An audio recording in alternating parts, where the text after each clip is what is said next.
Nobre auditório, formulo votos de muita paz. Todos nós buscamos a felicidade.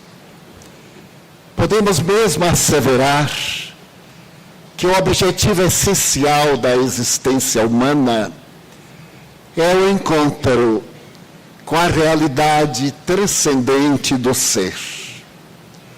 O admirável psiquiatra suíço Carl Gustav Jung estabeleceu que a plenitude do indivíduo é exatamente aquela que faculta a anulação da sombra no eixo ego-self, fazendo que o indivíduo supere as más inclinações. Esses arquétipos, conforme assevera a psicologia analítica, o objetivo essencial do existir é interpretar os enigmas que estão em torno da arte de pensar. Allan Kardec, o notável educador francês, havia colocado como pauta do seu pensamento educacional a necessidade do trabalho, da perseverança, da tolerância. Essa trilogia que havia sido a base da escola moderna de Pestalozzi no cantão de Yverdun. Ao transferir-se a Paris, o eminente professor Denisard Rivail percebeu que uma sociedade feliz é uma sociedade lúcida, que sabe reconhecer os valores de si mesma e, naturalmente, respeitar os direitos das demais criaturas. Nessa visão sociológica, estava embutido um dever de natureza ética do pensamento grego, o autoconhecimento.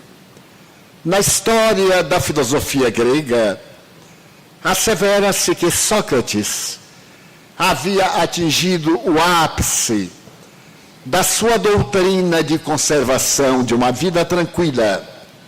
Sofista, ele havia compreendido que a melhor maneira de educar era levar o indivíduo a uma autorreflexão.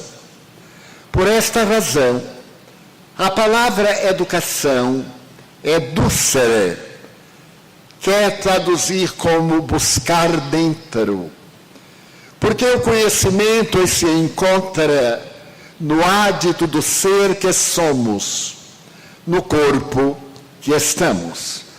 No pensamento socrático, não havia a exposição do conhecimento, porque esse conhecimento jazia na criatura, que procede do mundo das ideias. Mais tarde, Platão asseverará que nós somos constituídos de dois elementos essenciais: a sombra e a realidade. A realidade é o ser, a energia pensante. A sombra é o corpo. Para que esse ser pensante atinja a sua plenitude, a semelhança da semente necessita do meio próprio para desenvolver os valores que lhe jazem latentes. Esse desenvolver da semente energética é a matéria. Então o espírito emerge na matéria, na sombra, para poder desenvolver os valores que lhe são atribuídos pela divindade. É muito natural, portanto, que o pensamento filosófico idealístico seja de natureza reflexiva e a busca da felicidade, a meta de natureza exterior. através das nossas ações. Mas essa busca da felicidade, que até hoje constitui a meta de todo ser consciente, tem uma variedade caleidoscópica, porque cada um de nós tem um nível de consciência de outro diferente. Aquilo que para alguém constitui uma meta, para outrem não tem o menor sentido.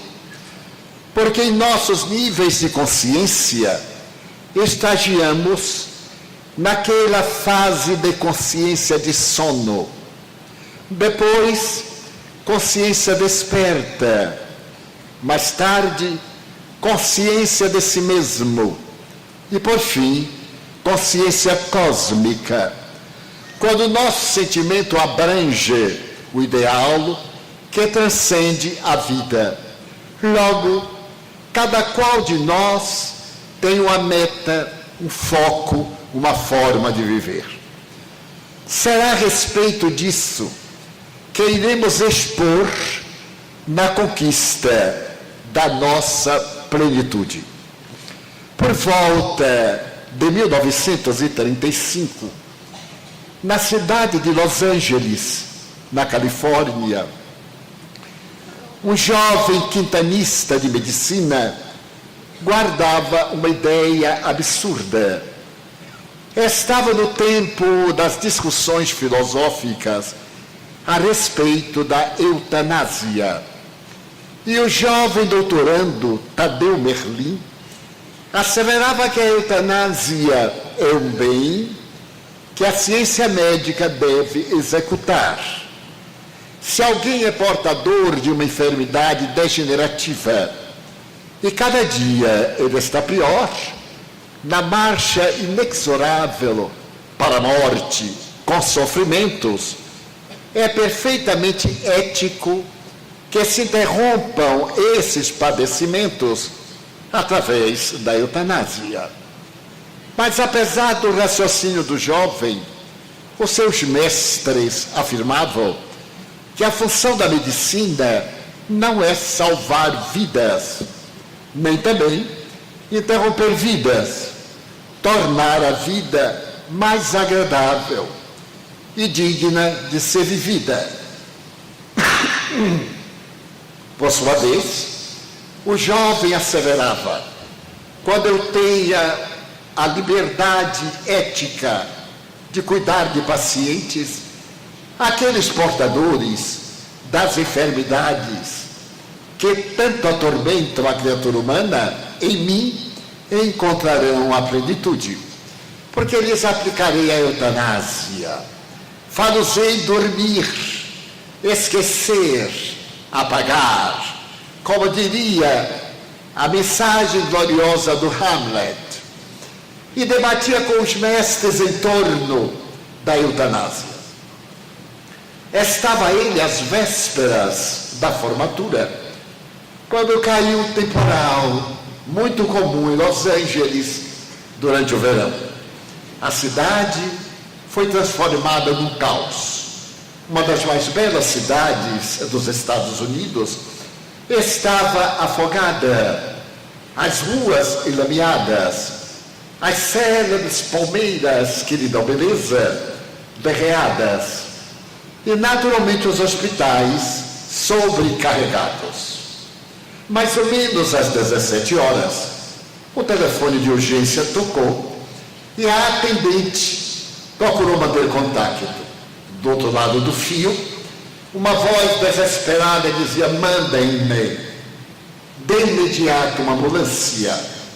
Uma mulher desde há 2 dias vem padecendo com dores de parto e não logra uma delivrance. Temo que a esse momento o filho já morreu e deve estar mais ou menos estrangulado no útero, o que vai levá-la também à morte. É um caso de exigência. Eu sou uma vizinha aparadeira e já fiz de tudo, mas tem sido inútil. O atendimento do hospital das clínicas da universidade respondeu que era impossível. No hospital, nem sequer no chão havia espaço para as pessoas acidentadas. E a cada momento chegavam novos casos mais graves. Os centros cirúrgicos estavam abarrotados. Mas, casualmente, ela olhou a lista dos médicos presentes e lembrou-se daquele jovem doutorando que, apesar de ter uma ideia estúpida, era um excelente pré-médico, e percebeu que ele estava em repouso naquela hora. Pediu que esperassem e, através do interfone interno, conseguiu falar com o jovem Tadeu Merlin. Trata-se de um caso de urgência. 2 mortes, ou uma, com certeza. Mas necessitamos de dar uma assistência. E ele respondeu: infelizmente, eu não sou a pessoa indicada. Jamais vi ou fiz um parto. Não tenho a menor ideia. Ela disse: mas se lembre que ambos, criança e a gestante, vão morrer. E o mínimo que podemos fazer é dar assistência na hora da morte. Por favor, eu peço que o senhor busque um obstetra, peça uma ligeira orientação e atendamos esse caso de desespero. Tadeu Merlin aqueceu, foi para a sala de emergência e, com o obstetra, ele separou algumas substâncias, alguns instrumentos e partiu numa ambulância. À medida que a ambulância ia abandonando o centro de Los Angeles, ele começou a ver a miséria da cidade. Aquela parte que fica dos subúrbios, a parte escondida da chamada miséria das cidades poderosas. Até que chegou ao bairro dos imigrantes, e ali ele viu crianças desnutridas, os barracos, a pobreza, e teve um momento de revolta. Saltou no número indicado, era um velho pardieiro de 3 pisos. Ele subiu a escadaria correndo com a pasta de instrumentos na mão e chegou ao 3º andar, a um apartamento imundo, miserável, muitas crianças na escadaria no chão, e sobre uma cama de ferro, uma mulher semidesmaiada, e ele percebeu, ouviu a hemorragia, o sangue gotejando através do colchão, e ao lado uma senhora de idade, que ele disse: ela vai morrer, eu sou vizinha e ela merece morrer, afinal de contas o marido pediu que abortasse, mas ela é teimosa, é uma alemã, é teimosa, e aí está o resultado. Ela já tem 6 filhos e esse é o 7º. Quando ela engravidou, o marido disse: não posso, estamos na miséria, somos 8 bocas, uma 9ª vai nos levar ao desespero. E ela diz: mas eu não posso matar mais um filho, eu não tenho culpa de ter concebido. Ele diz: ou você mata ou eu a abandono com todos. E abandonou-a. Ela, teimosa, resistiu, passou fome, e aí está o resultado. Fraca, já desmaiou várias vezes, eu já fiz massagens, já fiz de tudo, mas a criança está numa postura quase impossível. O jovem Tadeu Merlin nem escutou o resto da história. Fez o exame imediato de apalpação e percebeu que a debilidade orgânica da mulher era demasiada. Aplicou-lhe de imediato uma injeção endovenosa para provocar a reação orgânica através das contrações uterinas. A senhora reclamante desceu e ele observou a cidade acalmando-se. Daquele lugar, ele podia ver os edifícios colossais, aquelas torres de petróleo que era a grandeza do oeste, e começou a pensar: será que existe Deus? Por que Deus dá tanto filhos aos miseráveis? Para quê? Eles vão ser outros miseráveis. Mas à medida que o dia foi morrendo na boca da noite, a nostalgia do entardecer envolveu-o. E de vez em quando, ele percebia que a mulher tinha uma suave contração. 1 hora, 40 minutos, 30 minutos. E então ele ficou pensando e desejou orar. Lembrou-se de quando menino, a sua mãe colocava-o entre as pernas, punha as mãos postas. E repita comigo, meu filho. Então, tomado de emoção, ali naquele quarto meio escuro, uma lâmpada miserável pendurada na ponta de um fio, ele começou a repetir: Pai nosso, que estás nos céus. E mais adiante: perdoa as nossas dívidas. Então ele ouviu um grito, correu, e a mulher, numa contração desesperada, colocou para fora o filho e a placenta e desmaiou. Ele de imediato pegou a criança, colocou sobre jornais, estimulou a paciente que estava desmaiada, e quando ela entrou naquele suave sono pós-partum, que é a misericórdia de Deus falando da vida, ele foi limpar a criança, fazer o corte do cordão umbilical. Era uma criança regular, para as condições era um fenômeno que estivesse vida. E depois de fazer a sua parte, não havia berço, havia jornais ali sobre tábuas, e algumas crianças miseráveis. Ele então abriu a pasta, pegou a caderneta para anotar e fazer a ficha do hospital. Então ele pegou a criança e calculou o peso, 2,2 kg, tirou a fita métrica para medir, e quando foi medir, ele parou, porque a criança tinha um problema congênito. O pé direito era deformado, era voltado para trás. Ele então blasfemou: que Deus miserável é esse? Esta criança vai ser um assassino, porque vai ser aleijado. Não haverá nenhuma cirurgia que possa recuperar o pé. Irá para a escola, e as crianças são impiedosas, vão praticar o bullying e vão chamá-lo aleijado. Ele será um mau cidadão, vai terminar matando alguém, e eu posso resolver isso. Eu vou aplicar a eutanásia, vou salvar esta vida, esta mulher miserável. Os irmãos irão persegui-lo. E tomado de euforia, ele preparou uma injeção. Não havia testemunhas. A mulher de baixo dizia: sim, claro que a criança morreu antes. Pegou o braço magro, e quando ele ia aplicar a dose letal, a consciência gritou: que tens tu com isto? Se ele vai ser um aleijado, o problema dele. O teu problema é o dever de salvá-lo, e tu salvaste. Então, fora, covarde. Ele tomou um choque, porque a consciência tem disso. Fala às vezes de uma forma tal que parece ouvirmos alguém reprochando-nos. Ele largou o braço da criança para lá e disse: já cumpri meu dever.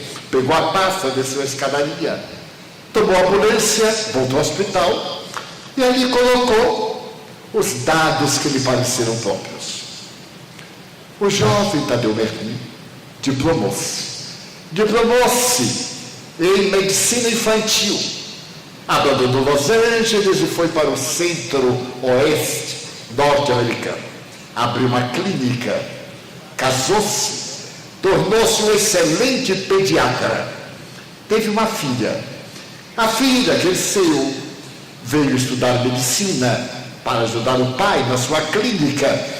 E ali na mesma universidade de Los Angeles, ela se enamorou de um estudante de medicina, com quem casou. Agora a clínica do pai estaria muito bem. Seriam 2 jovens médicos novos. O pai estava com 40 anos, mais ou menos. Já estava cansado, porque nos anos 30, 50 anos já era velho. Agora, no ano 2019, 90 anos é adolescente, porque está olhando a vida. E então, ele se sentiu feliz. E nesse ínterim, o jovem casal veio para o interior e tiveram os dois uma filha, mas uma filha linda. E o avô é que deu o nome: Bárbara. Bárbara loura, de olhos azuis. E dizem que o avô é esse indivíduo que faz todo o mal ao neto em nome do bem. Ser avô é ser o jumento que o filho amestra para o neto montar. Ser avô tem um grande propósito. É algo muito delicado, é casado com uma avó. Então tem suas vantagens, suas desvantagens, mas ele adorava a Bárbara. Tudo que ele ligara à filha, ele concedeu a Bárbara. E dizia, vocês não sabem educar. Aliás, até hoje dizem. E a verdade é que não sabem mesmo educar. Mas esse é outro tópico. E Bárbara cresceu. Cresceu, mas os pais resolveram voltar a Los Angeles. Porque naquela época foi instituído o PhD, o mestrado, o doutorado. E eles necessitavam de aprender mais. Mas o doutor Tadeu Merlin não podia viver sem Bárbara.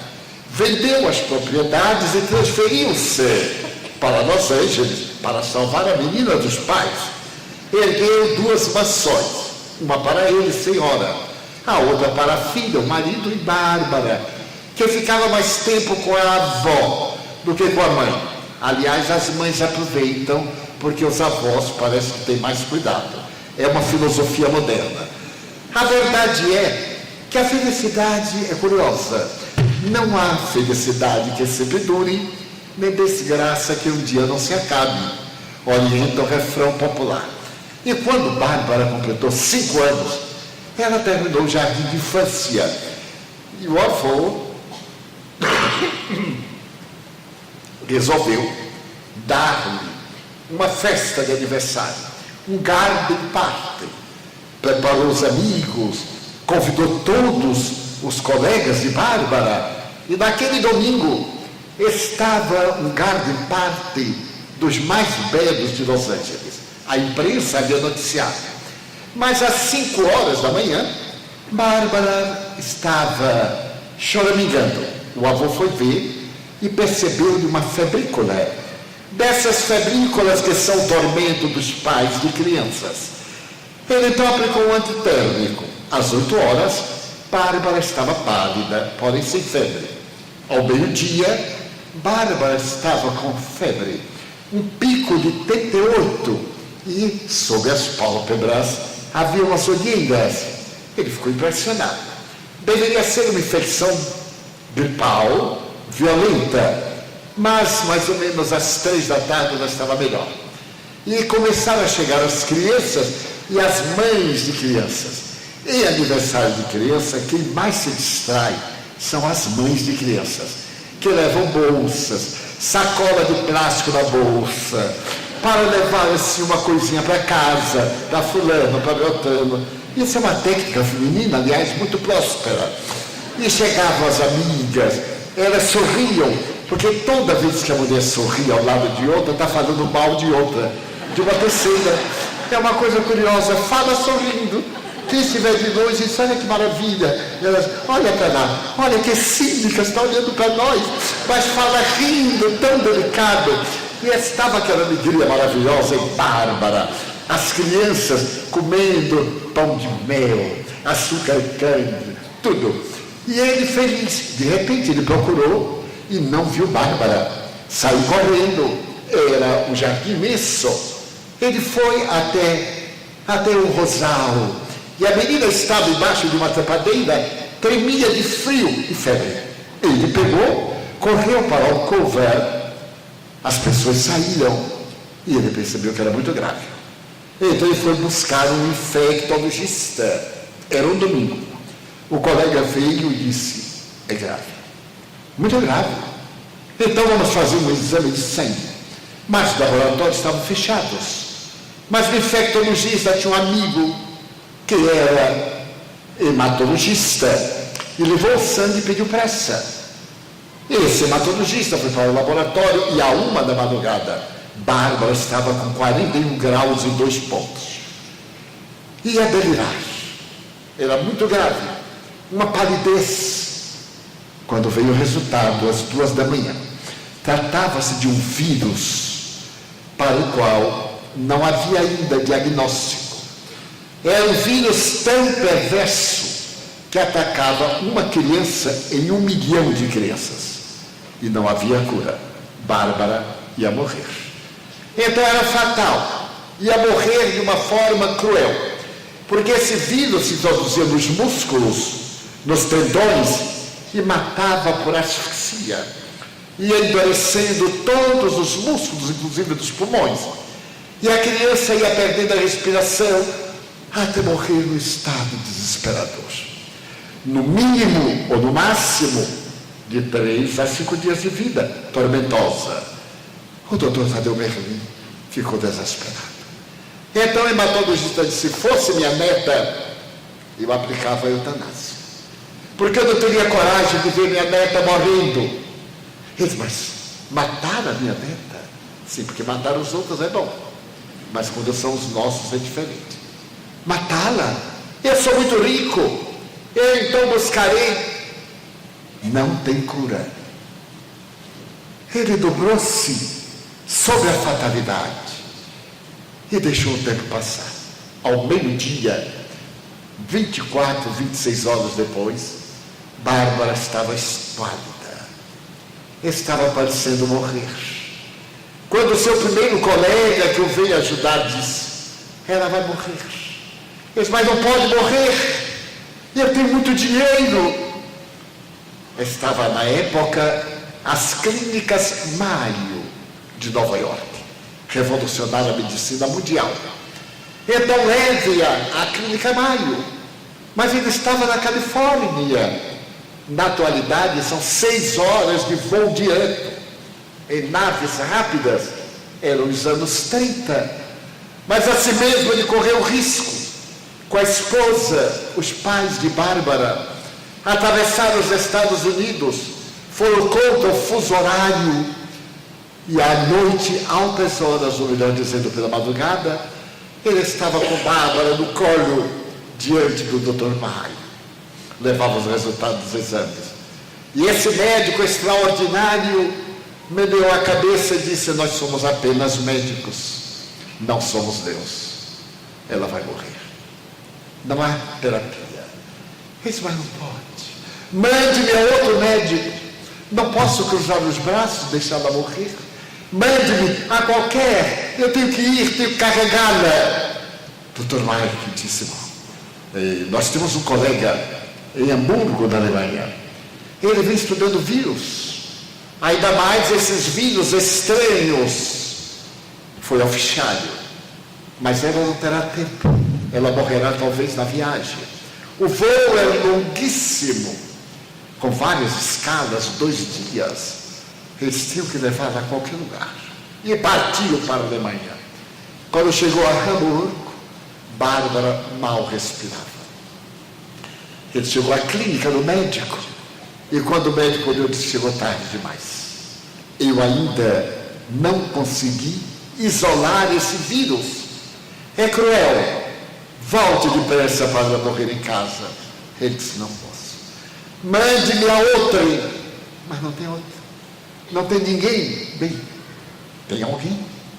Abre o fichário e lembrou-se de um médico que fazia pesquisas de vírus há mais de 10 anos, especificamente aquele vírus, mas não conseguia resultado porque não tinha pacientes. Todo paciente morria antes da pesquisa, e como era muito raro, ele não tinha tempo para fazer a incubação do vírus. Mas aí o Dr. Tadeu Merlin carregou a filhinha, voltou à América, ela já estava ultimando-se. E esse novo médico morava no oeste. Ele contratou um avião especial e partiu para o oeste com a mulher.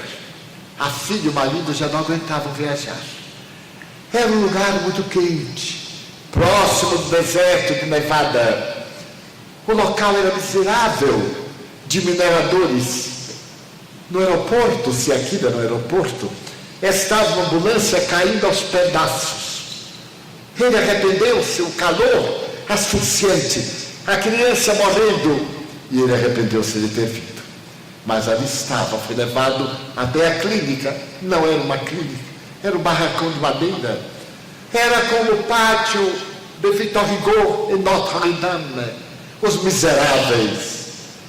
Então ele Se culpou porque Bárbara desmaiava, retornava. Adentrou-se na saleta imunda, carregando a netinha, e disse para a atendente: rápido, ela está morrendo. Eu tenho uma consulta marcada. A enfermeira correu à sala contígua, abriu a porta, ele entrou com a netinha, põe-a numa mesa. E o jovem médico disse: traga a mesa até aqui. O que é que ela tem? Está morrendo. E ele começou a descrever. Era um médico jovem, de 30 anos no máximo. Disse: não me diga. Eu quero examiná-la. Nesse momento, Bárbara abre os olhos. E ele perguntou: seu nome? E ela, lânguida: Bárbara, você quer novamente jogar bola? Ela sorriu: olha, vai doer. Eu vou lhe apertar todos os músculos. Vai doer, Bárbara. Mas você vai montar um pônei. Você vai jogar. Você vai usar patins, Bárbara. E ele foi apertando aqui e ali. A menina gritava. O doutor Tadeu dizendo: não aperte muito, mas eu tenho que saber o grau, a profundidade da doença.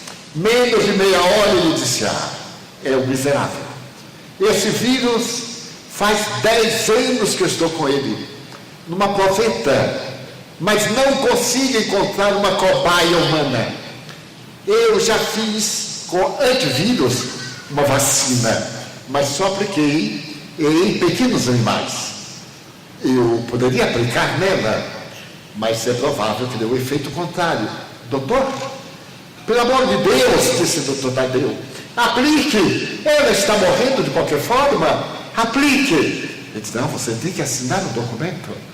Ele então rabiscou: pelo amor de Deus. Aí pegou a netinha nas mãos: aplique. Ele disse: calma, se ela não morreu até agora, eu não aguento alguns minutos. Chamou a enfermeira e pediu que preparasse a piscina de banhos termais de alta e 0 temperatura. Então Bárbara foi vestida própria. A enfermeira tomou-a. Ele ficou desesperado, e daí a pouco a enfermeira disse: doutor, está pronta. Ela tomou choques térmicos: água morna, água fria, água gelada, água temperada. Então tinha os choques. Então ele veio, aplicou a primeira dose. Bárbara desmaiou. Enquanto o produto entrava pela artéria, Bárbara empalideceu, os lábios arroxearam, as unhas, as extremidades. O doutor Tadeu começou a gritar. Ele disse: é o risco. Mas de repente, a face ficou rubra, a vida voltava. E Bárbara abriu os olhos. Eles se entranharam. E o doutor Tadeu disse: mas ela está vivendo. Está vivendo. Então, o médico, chamado Dr. Miller, saiu para buscar um outro produto na sala. E o doutor Tadeu estava olhando para a menina, quando percebeu que aquele médico cocheava, puxava da perna direita e usava uma bota ortopédica.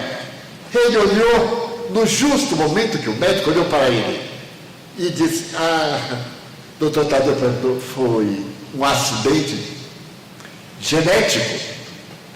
Mas quer dizer que você é... Não, pode chamar, eu sou perneta, eu sou rengo, eu sou aleijado. Aqui na minha clínica todo mundo é aleijado. Ninguém critica ninguém. Nem o médico critica os pacientes, nem os pacientes criticam o médico. Pois é, eu sou doutor rengo, doutor aleijado. Os dois riram. Então o doutor Tadeu disse: mas você disse que é genético. É genético. Mas como é que foi? Ele disse: eu não sei exatamente. Mamãe dizia, aliás, eu sou o 7º filho de uma alemã. Quando mamãe ficou grávida, papai não aguentou, abandonou. E então mamãe disse: morre meu filho, morremos todos, mas eu não abandono, nem mato, não tenho direito de matar, eu não posso praticar o aborto delituoso. E estava quase a morrer quando eu nasci. E veio um médico, Veio um médico da universidade extraordinário. Salvou a minha vida depois de 2 dias de um parto impossível. Então ele salvou minha vida. E quando a mamãe acordou, que ele viu com a perna mais curta, 5 centímetros, ele disse, mas era só que faltava 6 desequilibrados e um aleijado. Então vai ser a faculdade de medicina dos doentes. Mas o que ele ia fazer? Mas mamãe era muito original. Sabe como são as mulheres, né? E mamãe era mulher. Quando passou uma semana que ela ficou forte, ela foi ao hospital para agradecer ao médico. Mamãe era assim, falava um inglês péssimo, porque era alemã. E então ela foi encaminhada ao setor, mas a ética não permite. Então a enfermeira que atendeu disse, senhora, eu não lhe posso dizer qual foi o médico que atendeu a senhora. Mas aí não tem um prontuário, não tem... Tem, mas eu não posso dizer, é segredo médico. Mamãe falou, segredo. Qual é a mulher que guarda segredo? Vá buscar, nós duas somos mulheres. E eu quero saber quem foi. Eu não saio daqui se eu não souber. A enfermeira disse, pegou lá o prontuário, jogou os blocos, eu vou me esquecer aqui e vou lá dentro beber água. O que você fizer eu não vi, portanto não sou culpada. Aí mamãe descobriu que o meu médico era o tal Tadeu Merli. Então mamãe colocou meu nome Tadeu, em homenagem a ele. Mas eu tenho vergonha. Imagina um Tadeu coxo. Ela botou Tadeu Merli do Verge, uma palavra alemã. Mas eu adoro quando me chamam T.J. Ruffer, ou então Doutor Coxo. Eu olho o nome imediatamente. Então o doutor Tadeu Merli olhou para aquele homem que cocheava, ficou parado olhando. E o médico perguntou, algum problema? Ele disse, não. É que é melhor ser coxo do que cego, como eu era. Mas alguma coisa? Não. E ficou pensando. E Bárbara ficou bombada. E o doutor Coxo encontrou uma vacina, o antídoto para esse vírus que não existe mais. Somente porque o jovem Tadeu Merli deu-lhe o direito de viver. Não praticou a eutanásia. Ninguém tem o direito de reverter as leis divinas.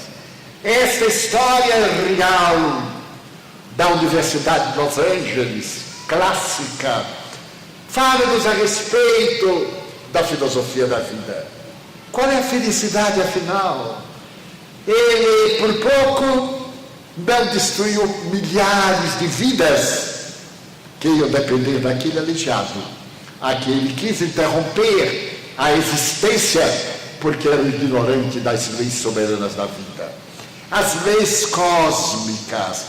Ninguém se encontra na Terra pela lei do azar, a lei do acaso, mas pela lei da causalidade. E graças a isto, a verdadeira felicidade é dar oportunidade a outrem de ser feliz. Ser feliz é abrir a porta da felicidade a alguém. O grande poeta inglês Stevenson asseverava que a felicidade é uma ave rara. Toda vez que se fecha uma porta, nós ficamos tão mal criados na porta fechada que não vemos 99 portas abertas atrás de nós. Toda vez que se fechar uma porta, é porque aquele não é o nosso caminho. A nossa felicidade é seguir as portas abertas que estão esperando por nós. Mas que é a felicidade? A felicidade é o maior desafio da filosofia psicológica. No pensamento grego, Epicuro foi um dos mais notáveis pensadores. Ele estabeleceu que a felicidade é o prazer. Daí nasceu a doutrina epicureia, o epicurista, a doutrina do hedonismo, da beleza. Um corpo belo, um corpo sarado. Então esse corpo sarado é uma beleza. Aquele tanquinho aqui no homem, aquele busto de silicone da mulher, É a felicidade. Eu tive 684 crianças. E quando, naquele tempo, as pessoas tinham um busto muito volumoso, eu tive várias filhas com esse problema, faziam cirurgia para diminuir o busto, porque pensava e dava problema de coluna. Mas antes de nós mudarmos a tarefa sociológica da nossa casa, as nossas meninas, que não eram agraciadas, faziam cirurgia para pôr silicone. Então a felicidade de ontem não era a mesma felicidade de hoje. Então nós estabelecemos a felicidade física, a academia. Notem a palavra academia, vem do grego academos. Academos era o lugar em que Platão dava a sua filosofia. Era, portanto, a filosofia acadêmica. Os jardins de Academos, ali do coração de Atenas. Mas hoje a academia é da musculatura. Eu fico observando como nós temos cuidado hoje com o nosso corpo. A alma não, porque a alma não interessa muito. A gente vai viver muito no inferno mesmo, então deixa para lá. Mas tem que cuidar do corpo, que uma picada de alfinete infectado mata. Uma picada. No momento em que uma picada atravessa a nossa pele, essa ponta destrói milhares de capilares e outros vêm para o lugar. Mas nós temos esse cuidado, este zelo, é a vida. Mas a vida tem um milagre, ela murcha na razão direta em que ela vive. Eu há pouco tempo recebi, através da internet, os grandes líderes dos anos 50. As pessoas mais belas dos chamados anos dourados. Eu vivi aqueles anos. Eu devia ter uns 22, 23, 25 anos. Vivi. E agora eu vi os meus líderes dos anos 50. Brigitte Bardot. Coitadinha, está cuidando de foca. Horrorosa. Mas sábia. Então ela declamou, melhor cuidar das baleias do que cuidar dos homens. Mas também quem é que quer mais Brigitte Bardot, pelo amor de Deus, nessa atualidade? Eu também lembro dos grandes atores, Errol Flynn, Tyrone Power, e as grandes atrizes, Dorothy Lamour. Pelo amor de Deus, se tem alguém que diga que conheceu, né? Dorothy Lamour, e esta e aquela e tal, que hoje estão horríveis. Meu Deus, eu olho e digo, não acredito. Aí eu pego uma fotografia minha, chama fotografia, mas no meu tempo eu chamava retrato. Então eu sei a idade da pessoa, quando chega para mim, seu Edivaldo, podemos tirar um retrato? Eu digo, 400 anos de idade. Ou então chega outro, seu Edivaldo, podemos tirar uma fotografia? 80 anos de idade. Chega outro, seu Edivaldo, podemos fazer uma foto? Esse tem 30 anos. Aí chega alguém, vamos clicar. Eu digo, clica, esse é da minha idade, é jovem. Então eu posso fazer isso tudo. Meu Deus, eu fico olhando as minhas fotografias, eu acho tanta graça. Eu sou daquele período da calça boca de sino. Aquela que eu tinha andando, ela ia limpando o chão. Era um milagre. Eu vi a primeira vez, eu lembro da data, 3 de novembro de 1969, em Times Square, nos Estados Unidos. Foi a primeira vez que eu fui aos Estados Unidos, a New York. Eu voltava de San Juan de Porto Rico e parei em New York. E eu ouvia dizer que Times Square era a praça mais iluminada do mundo. Eu sou de uma cidade interior, Feira de Santana. E lá nós temos uma praça fantástica, a igreja matriz enorme. Então quando eu vi Times Square, acender as lâmpadas, eu olhei com certo desprezo e disse, é isso que é Times Square? É uma praça miserável, menor do que essa sala. O que Times Square tem que Feira de Santana não tem? Daí a pouco, era momento da Broadway, e eu vi as tais das calças boca de sino. Os jovens, os stars, as girls, todo mundo, porque eu morro, mas nunca vestiria uma calça dessa. Jamais digam a palavra nunca, porque quer dizer amanhã. Voltei para o Brasil e no ano de 1970 eu fui para uma conferência da Federação Espírita do Estado de São Paulo. Mas antes de ir à conferência, que era domingo pela manhã, eu no sábado resolvi melhorar o guarda-roupa. Que o meu guarda-roupa estava naquela fase em que a gente está deitado e ouve aquilo. São as roupas morrendo de velhas. Eu aí resolvi comprar um blazer e uma calça. Então eu fui à rua direita, cheguei numa loja de São Paulo, imagina, na minha terra, quando eu entrava numa loja, o funcionário perguntava, o que é que você quer? Porque ia dar trabalho. Mas em São Paulo, ele diz assim, olá, prazer. E então quando eu entrei, o rapaz disse assim, ó, seja bem-vindo, cavalheiro. Eu me assustei, digo, nossa, eu estou em Nova York. Eu digo, não, eu estou procurando uma calça. Tem uma calça. O senhor tem um corpo de toureiro. Imagine. E aí depois a calça sobre o balcão e passou a mão quase sensual. Quando ele passou assim, eu fui sentindo frio na barriga. Eu disse, veja, eu fui olhando 2 palmos de boca. Eu digo, não, eu não vou vestir isso. Não me diga que o senhor é atrasado. Não, mas é que eu prefiro mais o tipo clássico. Mas o clássico é este. Aquele antigo de 23 centímetros está fora de moda há 10 anos. Eu aí sorri, isso é. Aí eu olhei para aquela saia e disse, meu Deus do céu, e mentalizei dentro daquela saia de 2 bocas. Eu digo assim, enrole, você não quer experimentar? Eu digo, tá bom. Fui experimentar. Quando eu olhei no espelho, eu digo, tem que botar um alfinete dobrando, para não ficar uma saia volonté.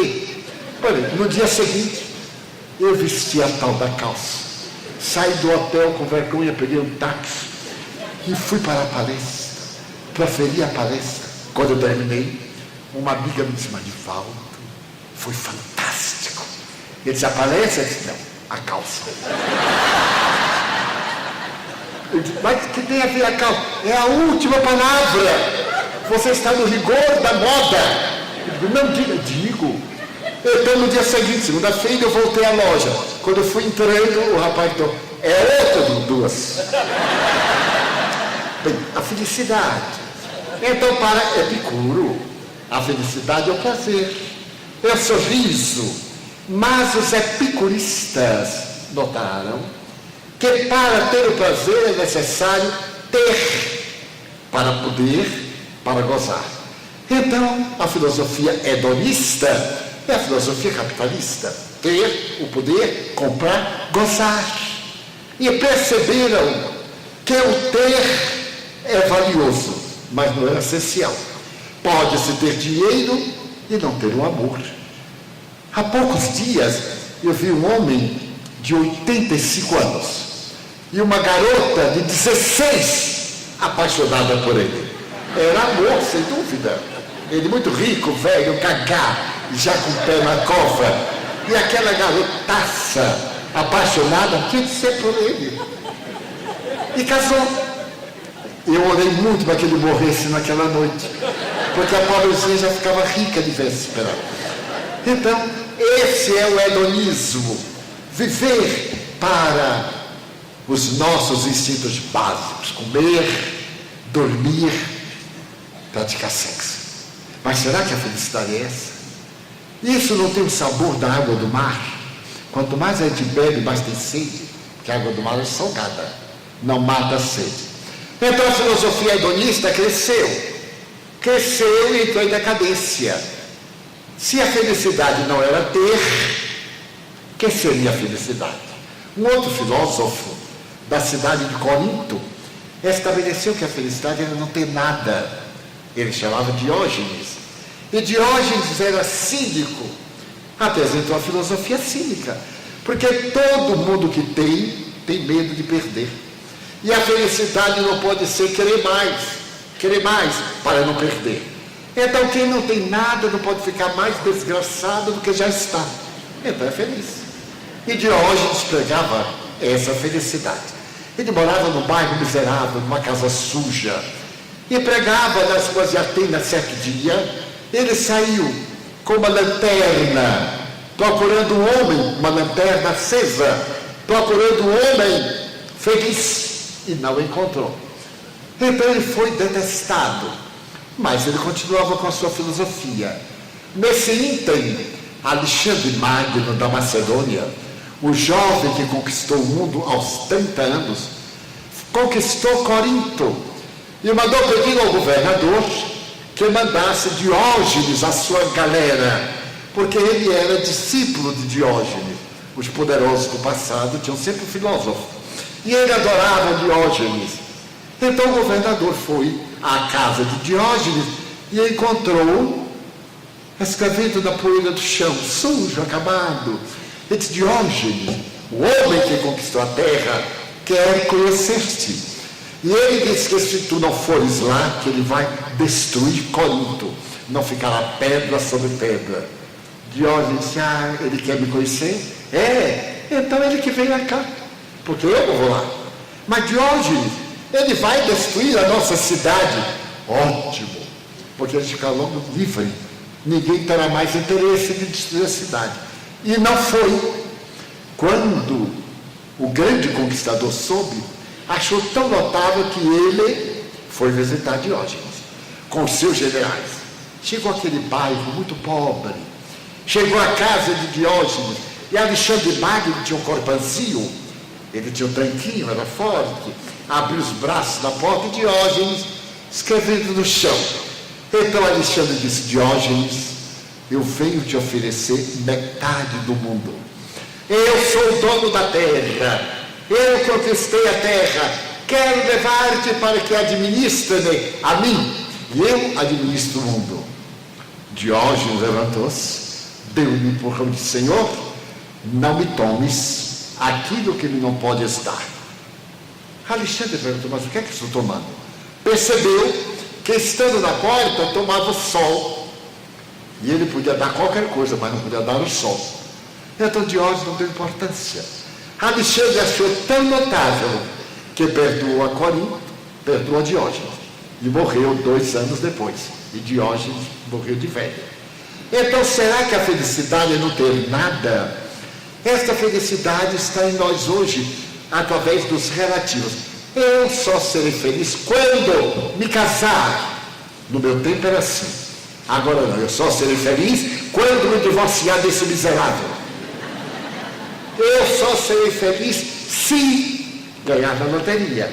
Então, quando, se, os relativos são a nossa meta. Mas será que a felicidade é isso? Então eles se voltaram contra Diógenes e terminaram por criar esta filosofia. Eu tinha uma colega que era a pessoa mais feia que eu já conheci na Terra. E ela, eu gostava dela e não sabia por quê. Eu falava com ela por caridade, porque ninguém falava na repartição. Aí eu tinha pena, falava por caridade. Um dia eu descobri que ela era a portadora de uma voz que encantava. E ela me disse: Divaldo, eu tenho que me casar. Porque imagine chegar aos 30 anos sem casar. Naquele tempo era balzaquiana. Aí todo mundo lembra, né? Por causa de um livro escrito por Honoré de Balzac, a mulher dos 30 anos. Então ela era tentona, balzaquiana. O homem não. Quanto mais maduro, mais simpático, é claro, né? 50 anos é um adolescente, 70 é um garotaço, 90 é um degradado. Ele está viajando para morrer de paralisia infantil. Então, que vai ficando demente, morre de paralisia infantil. Então, eu me tornei amigo. E ela me disse: Divaldo, eu tenho que me casar. Eu estou com 29 anos. Se eu não vou cair no barricão, você ora para eu casar? E orei. Como eu me arrependo. Ela casou. Casou e eu não. Já vi uma prece desta. Foi tão curioso que ela me disse assim: quando voltou do casamento, eu disse: então, era uma bênção de volta. Só não é bom por uma causa. Por quê? Estou morando com a sogra. Você ora para meu marido comprar uma casa? Ora, já comecei, agora vou longe. Orei. E o marido comprou um apartamento, aqueles da Caixa Econômica, que não cabe a cama de casal. Aqueles. Orei. E no conjunto, o marido comprou uma casa para ela. Quando ela veio, eu digo: você agora já tem marido, já tem casa, você é feliz? Quase. Eu só vou ser feliz quando meu marido comprar um carro. Você ora? Orei. Um dia eu salto de ônibus e minha colega de carro. Bem, não era um carro, era aquele Fusca que o governo brasileiro fez, só tinha a lataria e a direção, não tinha mais nada, mas era um carro. E eu digo, meu Deus, eu tenho que orar por mim também, meu Deus, mas eu não sei dirigir, para que um carro eu não sei dirigir? Ah, você aprende? Não, papagaio velho não aprendi a falar. E a minha colega chegou de carro, ficou velho, mas você está de carro? Eu disse, estou, graças às suas preces. Eu digo, está feliz? Quase. Mas o que é que falta? Ah, de volta que eu quero, daqui a 4 anos, ter um filho. Foi o tempo dos anovulatórios. A pessoa começou a programar. E daí a mais 4 anos, quero uma filha. Você ora? Orei. Daí a 4 anos, um filho. Nunca vi uma peça tão forte. Daí a mais 4, um filho. Eu pergunto, tá filho zero? Quase. Eu só estarei feliz quando meu filho for morar em Campo Grande e minha filha for para o Banco do Brasil, ou então ela for da parte diplomática. Eu não orei mais, porque também fui pensar em... Mas é que nós temos a mania de falar, eu só serei feliz quando? Seja feliz agora. Você está aqui, está agradável, seja feliz. Não ficar, quando eu sair daqui vou me aborrecer. Porque existem aqueles que adoram a felicidade da desgraça. Eu tenho uma amiga que me diz assim, por que você não ri? Eu perguntei a ela, porque toda vez que eu rio, me acontece uma desgraça. Eu digo, na hora da desgraça, eu fico desgraçada. E na hora do riso, fica risada. Mas vivo a cada momento. Não posso. E aí tudo de mal acontece, porque nós somos o que pensamos. Nós somos o imã. O cérebro é o dínamo. Então, a felicidade do não ter, de Diógenes, ainda está em muita gente. Mas diz, eu sei que eu vou ser feliz mesmo. Eu tenho muitos amigos. E eu tinha um amigo que era depressivo. Ele era maníaco. Como vai? Mal. E quando ele dizia mal, a gente ficava mal também. E eu dizia assim, mas não pode ficar mal. Divaldo, é que os espíritos guia me protegem. A minha só tem um obsessor. Eu digo, mas é uma vantagem. Você é um homem super obsidiado. Já imagina, você tem 30 obsessores. Nem todo mundo tem tanto. Uns tem 8, tem 10, e tem 30. É uma vantagem. Muito bem. Passados os anos. E a filosofia psicológica resolveu dizer que a verdadeira felicidade é não sentir dor. E surgiu a felicidade do mestre Zenon de Cício, a felicidade em que o indivíduo é estoico, o estoicismo. Eu, por exemplo, aprendi a não sofrer dor física. Meu pai me educou tendo resistência a dores físicas. Vamos dizer que numa escala de 1 a 20, eu suporto até 18. 19 eu dou um berro, 20 eu caio morto. Mas até 18 eu aguento. Muito bem. Mas há outros que não têm a menor resistência à dor física e tem uma grande resistência a dores morais. O estoicismo enriqueceu a terra, deu-nos os cenobitas, aqueles que faziam sacrifícios por amor, mas não deu a felicidade. Então, o que é a felicidade? Sócrates era muito feio e tinha um pé muito grande. Não usava sapato, eu acho que não tinha sapateiro que pudesse conseguir nada para ele. Mas era sábio e era invejado pelos filósofos menores.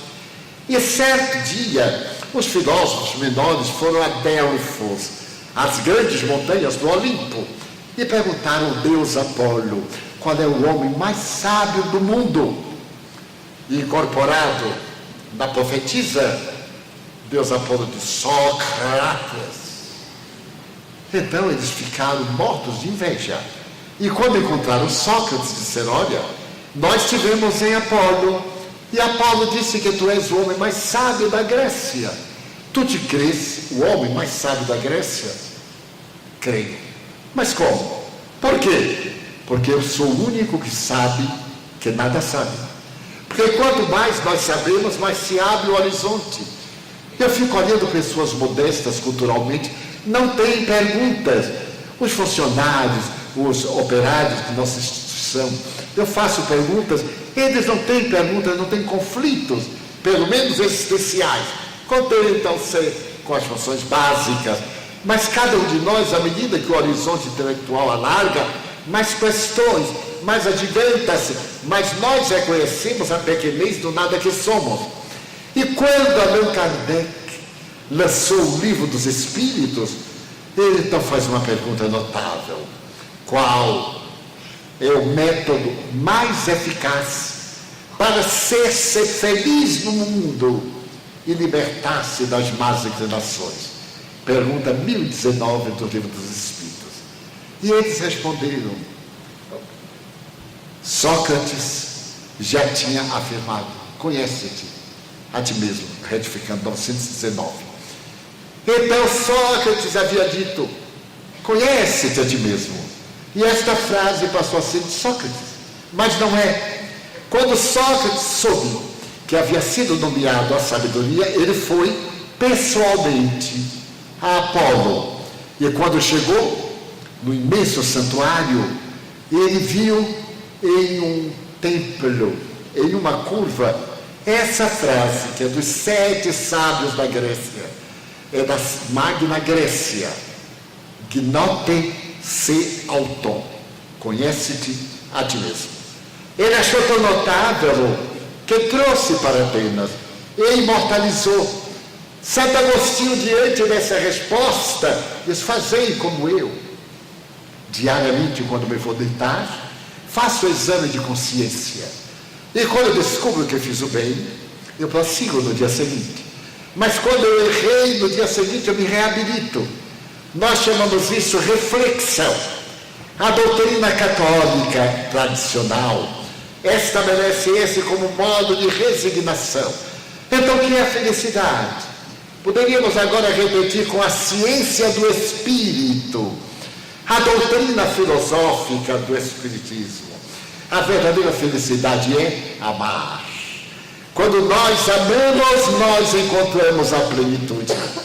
Porque o amor é o doce elixir da vida. É João, o evangelista, que diz: Deus é amor. E o amor é Deus. Porque quando nós amamos, nós superamos esta sombra de Platão, que é o corpo. O ego cede lugar ao self. O self vem agora superar a sombra do ego. Eu sei que alguém acendeu esta lâmpada para me clarear. Eu estou neste magnífico auditório porque alguém o fez.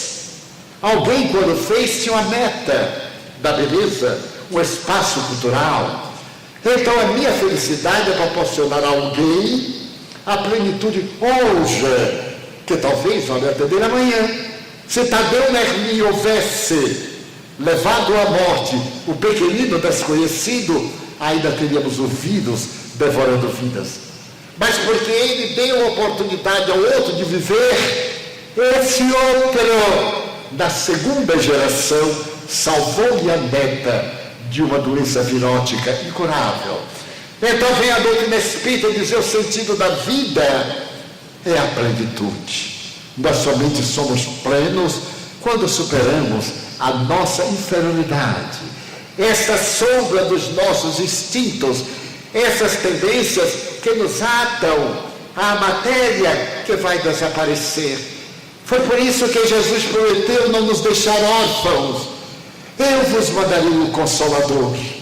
Para mim a palavra é exata, porque o Espiritismo não é o solucionador. Ele consola, mas nós solucionamos. Ele é a lição prática, nós somos a execução. Eu fui um jovem portador de vários problemas respiratórios. Eu tive asma até os 12 anos. Eu tive broncopneumonia até os 40. Eu tive bronquectasia na atualidade. Então, esse é o resultado de um suicídio que eu me permiti há 200 anos. Bem, foi um suicídio em Paris. É melhor do que um suicídio em Campo Grande, naturalmente. Então, eu sou o autor do meu destino. E isso me fascina. porque eu posso estabelecer a minha felicidade abrindo caminhos para o outro passar. Nada melhor, me disse Joana de Ângeles, do que passar numa estrada e deixar orelhas, deixar pegadas, para quem venha depois dizer, por aqui passou um anjo, porque deixou setas iluminando o porto de segurança. Então qual é o problema da nossa vida? As pessoas dizem, eu não tenho alvo.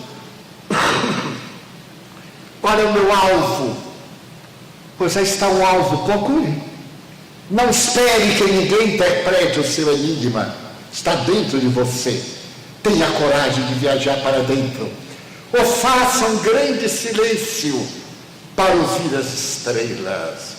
Margarida Lopes de Almeida, a grande poeta paulista e a maior declamadora sul-americana na sua época, dizia que era necessário fazer um silêncio tão grande que pudesse ouvir o murmúrio das estrelas.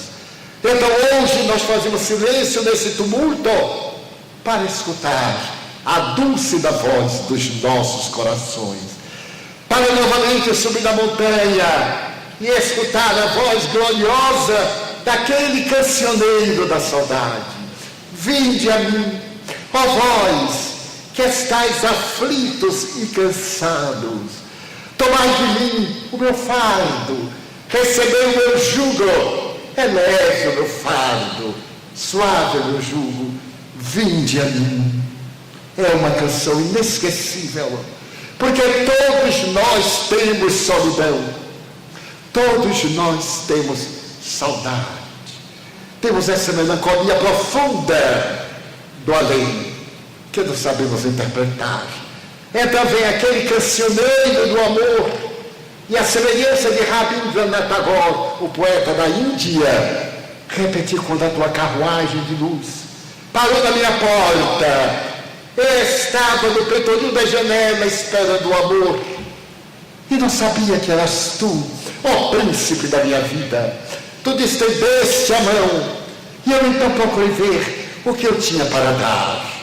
Havia várias moedas, e eu procurei a menor de todas, e dei para a tua mão, alvinitente como a madrugada. Ó desventurado que sou, porque tu me retribuíste com um sorriso e um beijo cálido de ternura.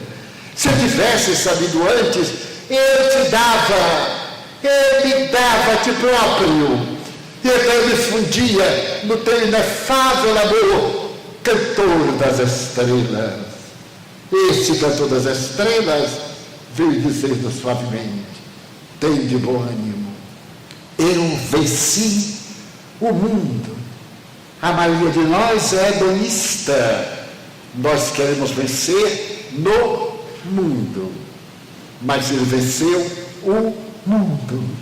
E como sabia que as nossas ambições são atávicas e ele não podia ficar conosco, eu vos mandaria o Consolador, e ele cantará aos vossos ouvidos a inominável canção da ternura.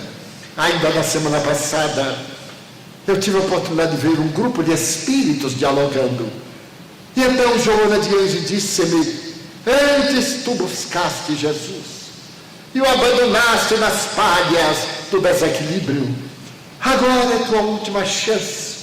Jesus te chama, tu és convidado, trabalha, rala o teu corpo, a tua vida, para poder ser escolhido também.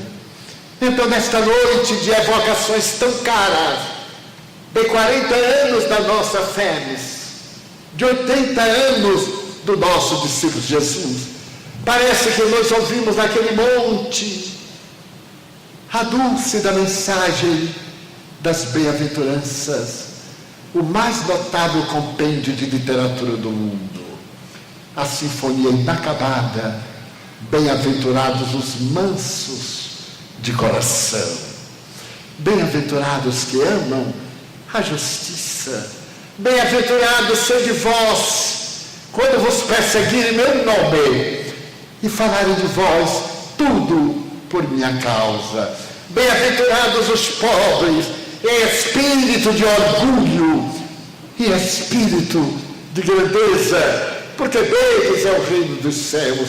Exultai, nós que trazemos o coração pejado de amargura, a mente dominada pelas preocupações, possamos dizer: ó Senhor, a felicidade está no Eclesiastes, não é deste mundo, porque a felicidade é o reino dos céus, mas a felicidade começa neste mundo, quando olhamos alguém, a ternura de uma criança, a mansuetude do olhar de um idoso, quem é tão pobre, tão infeliz, que não pode dizer sorrindo: eu te amo.